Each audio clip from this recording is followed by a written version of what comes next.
Hi guys!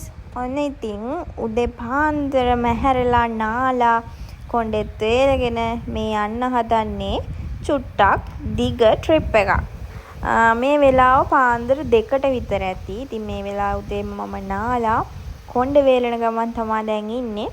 කොණ්ඩේ වේලලා ඉවර වෙලා ලිප්ස්ටික් එක විතරක් ගන්නවා. මොකද මේ උදේ පාන්දර මාව බලන්න කවුරුත් පාරේ නැහැ. මොකද පාරවල් ඔක්කොම හිස්.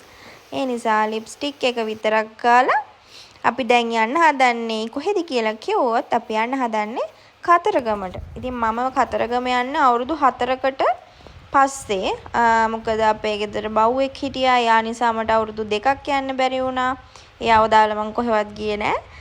ඊට පස්සේ අවුරුදු 2ක් යන්න බැරි වුණා. ඉතින් පොඩි ප්‍රශ්න තිබුණා. ඒ ප්‍රශ්න ඔක්කොම විසඳගෙන උන 2026 තමයි දැන් ආපහු කතරගම යන්නේ.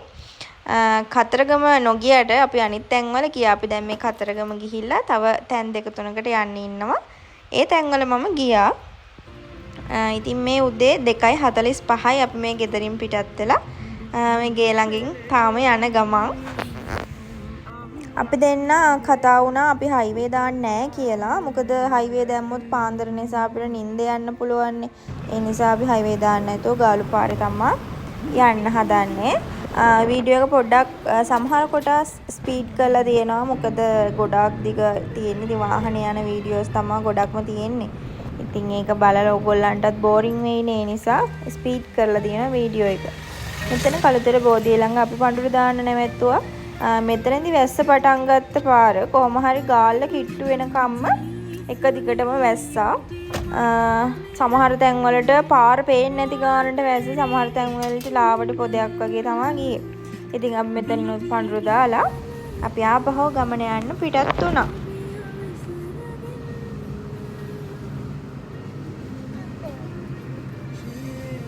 මේ පේනවනේ ඉතින් සමහර තැන්වලට පොඩි පොදයක් තමයි යන්නේ. හැබැයි සමහර තැන්වලට ගොඩාක් හයියෙන් වහිනවා.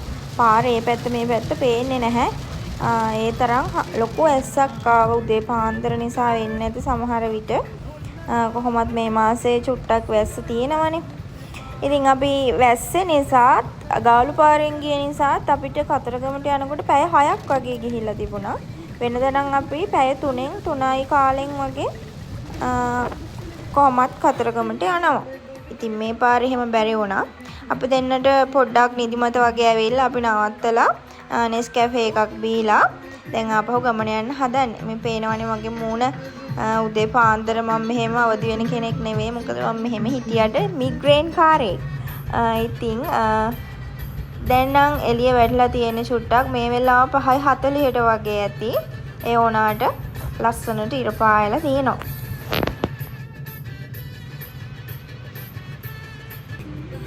දැන් නම් අපි කතරගමට කිට්ටු වෙලා ඉන්නේ.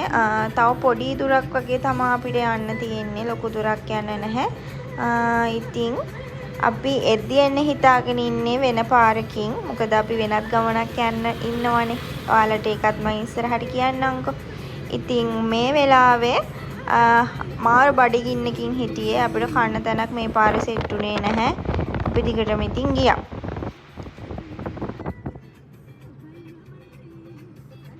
දැන් අපි කතරගමට ඇවිල්ලා වොෂ් එකක් දාගෙන උදේ 9 පූජාවට යන්න තමයි මෙහෙ හදන්නේ. ඉතින් අපි මුලින්ම ගියේ පළතුරු වට්ටියක් ගන්න. අපි හැම පාරම આવොත් පළතුරු වට්ටි ගන්නේ දායා ඇන්ටි කියලා ඇන්ටි කෙනෙක් ඉන්නවා. අන්න එයාගේ. මේ පාර අපි හිතුවේ ගෙඩි පූජාවක් දෙන්න ඕනේ කියලා. ඉතින් අපි දෙන්න පඬිතයා වගේ ඒගොල්ලෝ ගෙනල්ලා දෙන්නම් කියලා කියද්දිත් අපි දෙන්නම උස්සගෙන යමු කියලා අරගෙන ගියා. කිලෝ 10ක් විතර බරයි. අර කොච්චර අවදි කියනවනම් කකුල් එහෙම පිච්චෙනවා. මම නම් මේස් දෙකක් දාගෙන හිටියේ. මේස් දාගෙන හිටියත් මාර විදිහට කකුල් පිච්චෙනවා. ඒ අවුවේ කිලෝ 10ක් විතර බර මේ ගෙඩි පූජාවත් උස්සගෙන අපි දෙන්න ගියා. බලන්නකෝ උදේ පාන්දර වුණාට මාර අවුවක් තියෙන්නේ හරියට. ඉතින් ගොඩාක් දිග පොලිමකුත් තිබුණා පූජාවට. උදේම පූජාව නිසා මේ සෙනසුරාදා දවසක්. ඉතින් අපිට කියපු විදිහට සෙනසුරාදාට පූජාව පටන් ගන්න උදේ 9ට කියලා කිව්වා. පළතුරු කඩේ ඒ ඇන්ටි තමයි එහෙම කිව්වේ. ඉතින් බලන්නකො ගොඩක් දිග පොලිමක් තියෙනවා. ඉතින් මේ පොලිම හැබැයි ඉක්මනට පොලිම ගියා උදේම පූජාව නිසා. අපි දවල් වෙනකන් හිටියා නම් අපිට තව ටිකක් වෙලා හිටගෙන ඉන්න වෙනවා. ලොකු සෙනගකුත් ඇවිල්ලා හිටියා. මොකද නිවාඩු දවස් ටිකක් නේ තිබුණේ. ඉතින් ගොඩාක් අය ඇවිල්ලා හිටියා. ඒ වගේම අපි මේ ගහ ළඟට එද්දි, බෝ ගහ ළඟට එද්දි මාර සනීපයි කකුල් දෙකට. මොකද රව්වේ පිච්චිලානේ හිටියේ. ඉතින් ඔන්න පූජාව දීලා ඉවර වෙලා අපි දෙන්න පැය භාගයක් විතර වාඩි වෙලා ඉඳලා මේ දැන් යන්නේ කිරිවෙහෙරට. කිරිවෙහෙරට යද්දිත් කකුල් පිච්චෙනවා, ඇඟත් පිච්චිලා අර නිකන් කාන්තාරයක ඉන්නා වගේ. ඒ තරම් අවුස් හැර වැඩි. ඉතින් එතනටත් ගිහිල්ලා අපි ආපහු එනකොට කාවඩි කණ්ඩායම් දෙකක් ආවා. ඉතින් මම ඒකත් පොඩි වීඩියෝ එකක් ගත්තා. හැබැයි මේගොල්ලන් නැටුවේ හොරට. මේගොල්ලන් කාවඩි එක කරේ තියාගෙන ඇවිදගෙන තමයි ගියේ.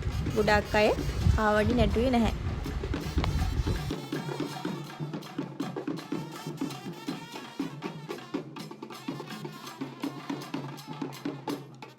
ඒකත් බලලා අපි බුක් කරපු රූම් එකට ආවා. මේ තියෙන්නේ අපි මේ පාර ගත්ත රූම් එක. ගොඩාක් ලොකු රූම් එකක් නෙවෙයි. අපි දෙන්නට ඉතින් එක රැයක් ඉන්න තමයි මේ රූම් එක ගත්තේ. ඊට පස්සේ අපි වොෂ් එකක් දාලා ආපහු 30ට යන්න තමයි හිතාගෙන ඉන්නේ. මොකද අර හවසට මාළු හැම තියෙනවා. වොෂ් එකක් දාලා චුට්ටක් කරලා නිදාගෙන ඉඳලා දැන් අපි ලෑස්ති වෙලා ඉන්නේ 30ට යන්න. ගිහිල්ලා ඉවර වෙලා ඔයගලන්ට වීඩියෝ එක දාන්න. මේ තියෙන්නේ මේ යන පාර. ගොඩාක් පාරවල නම් ලොකු සෙනඟක් හිටියේ නැහැ. ඒ වුණාට නවතින තැන්වල එහෙම ලොකු සෙනඟක් හිටියා.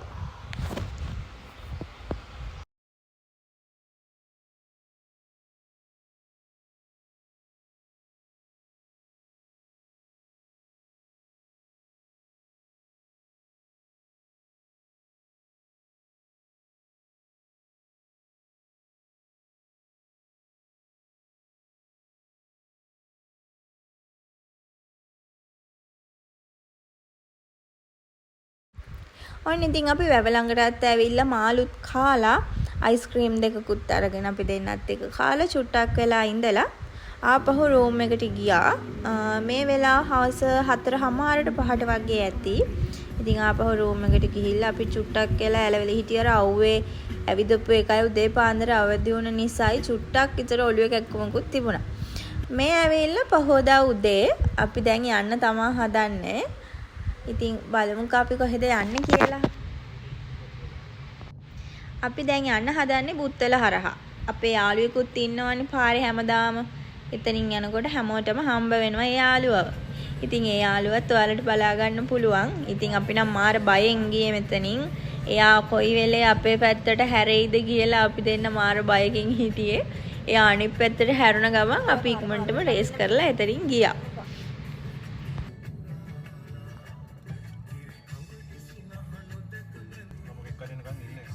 පේනවනේ යා පාර හරහට වෙලා හරහට ඉන්නේ දැන් මෙතන.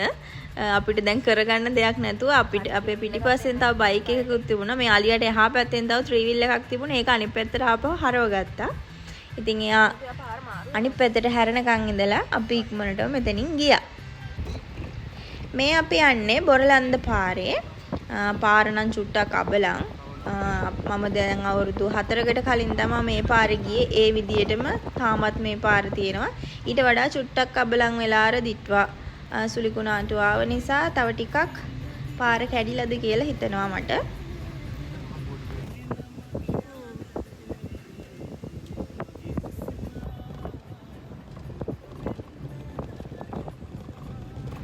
ඉතින් අපි දැන් මේ ඉන්නේ දියලුම ඇල්ල ළඟ. ඉතින් අපි මෙතනත් වීඩියෝස් අරගෙන ෆොටෝස් අරගෙන ටිකක් වෙලා එතනත් ඉඳලා අපි ආපහු මේ යන්න හදන්නේ හපුතලයට. බලන්නකො එතන මාරම ලස්සනයි. ගොඩාක් වතුර නැහැ. අර වතුර පොඩි ප්‍රමාණයක් එන්නේ. ඒ වුණාට මාරම ලස්සනයි. එතන ගොඩක් සෙනඟ හිටියෙත් නෑ ඒ වෙලාවේ.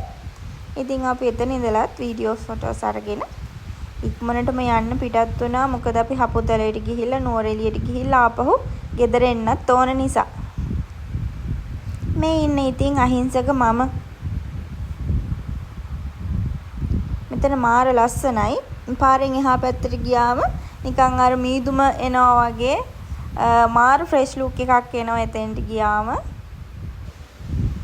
එතන ජම්බෝලක් තිබුණා. ජම්බෝලත් අරගෙන අපි දෙන්න ජම්බෝල කක්කා ආපහු ඉතින් මේ උඩට යන්නයි හදන්නේ. මෙන්න මේ හරියේදී අපි පොලිසියෙනුත් අල්ලගත්තා. මොකද අපි දෙන්නම සීට් බෙල්ට් දාලා හිටියේ නැති නිසා. ඉතින් අපිට අවවාද කරලා චුට්ටක් විතර බැනලා අපි දෙන්නව යවුවා පව් කියලා.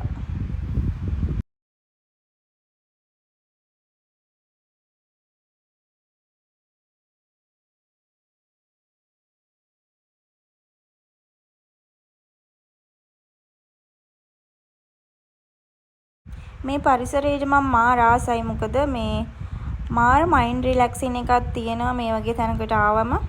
අපි හැම වෙලේම ඉන්නේ හැම වෙලේම මොකක්ම හරි ශබ්දයක් ඇහෙන පළාතකනේ.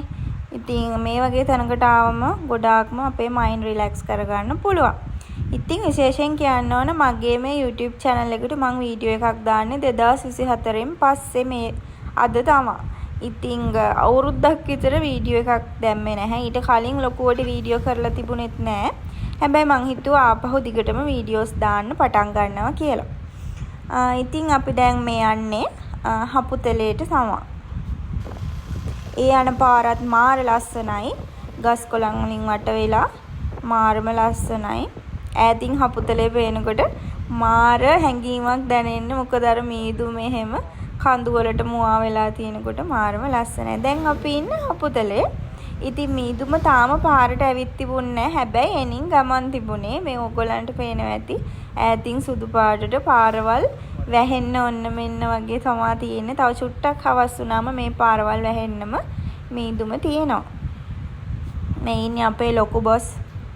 ඉතින් මේ ගොඩාක්ම මේ ගමනක් බිමනක් යනකොට එයාගේ අවවාද අනුශාසනා ගොඩාක් තියෙනවා.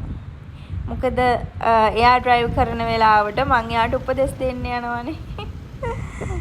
ඒ වගේ දේවල් තියෙනවා. ඉතින් බලන්න මාර ලස්සනයි. ඇඟට හරිම සනීපයි. ඒ හුළඟ සනීපයි. ඉතින් අපිට සතියක් විතර නවතින්න පුළුවන් නම් අපි නවතිනවා එහෙ. වෙන අවුරුදු වල නම් කොහේ ට්‍රිප් එකක් ගියත් අපි දවස් 3ක් 4ක් අනිවාර්යෙන් නවතිනවා. ඉතින් මේ පාර නම් එහෙම නවතින්න බැරි වුණා. මොකද අපිට ඇවිත් කරන්න වැඩ ගොඩක් තියෙනවා. අපේ ෂොප් එක කරනකම් කට්ටිය බලාගෙන ඉන්නවා. ඉතින් ඒ වගේ වැඩ තියෙන නිසා අපි ඉක්මනටම ආවා. දැන් අපි මේ යන්නේ හෝටන් ප්ලේස් වලට. ඉතින් මේ උඩට නගිනකොට රොටි කඩයක් හම්බුණා. චූටි මල්ලි කෙනෙක් මේක කරන්නේ. එයාගේ අම්මයි තාත්තයි දෙන්න පැල කඩයක් කරනවා වෙනම. මේ මල්ලි මේ රොටි කඩේ කරනවා. අපි දෙන්න මෙතනින් රොටියකුත් කාලා ප්ලේන් ටියකුත් බීලා ආපහු උඩට යන්න තමා මේ හදන්නේ.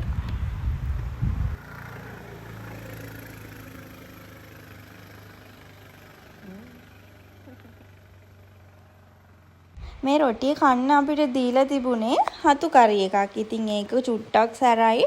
ඒ වුණාට මාරෙම රසයි. ඉතින් අපි ඒකත් කාලා ප්ලේන් ටියකුත් බීලා ආපහු මේ හෝටන් ප්ලේස් වලට යන්න තමයි යන්නේ. මේ වගේ පාරවල් වලින් යනකොට නම් මාරු විදිහට මයින්ඩ් රිලැක්ස් වෙනවා. මොකද එක ගානට ගස් ටික වැවිලා හරිම සීතලයි. හරිම ඇඟට සනීපයි. ඉතින් අපේ ඔළුවට ලොකු නිදහසක් දැනෙනවා මේ වගේ තැන් වලින් යද්දි. උඩට යද්දි චූටි කඩේක ඇන්ටි කෙනෙක් මල් බොක්කේ හදලා විකුණනවා. ඉතින් අපේ හස්බන්ඩ් මට මල් බොක්කේ එකක් අරන් දුන්නා. ඒක ගාන හොම ඇත්තටම අපි දෙන්නම සර්ප්‍රයිස් වුණා. මොකද කොළඹ අපිට මල් බොක්කේ එකක් 1500න් අඩුවට ගන්න නෑනේ කොහෙවත්ම.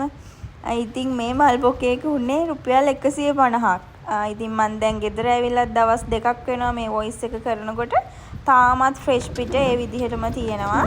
ඒ විදිහට තියාගන්න මම ගොඩක්ම කරේ කූලතර දාලා තියෙන එක. ඉතින් ඔන්න අපි හෝටන් ප්ලේස් වලට යන ටිකට් එකත් අරගෙන අපි දැන් ඇතුළට මේ යන ගමන් මාර ලස්සනයි. ලස්සන වගේම හරිම සීතලයි මේ වෙලාවේ. මොකද පොඩි වැහි පොදයක් යන ගමන් තිබුණේ. ඔන්න යාළුවෙකුත් හම්බුණා. එයත් එක්ක චුට්ටක් කතා කර කර ඉඳලා තමයි අපි එතනින් ගියේ.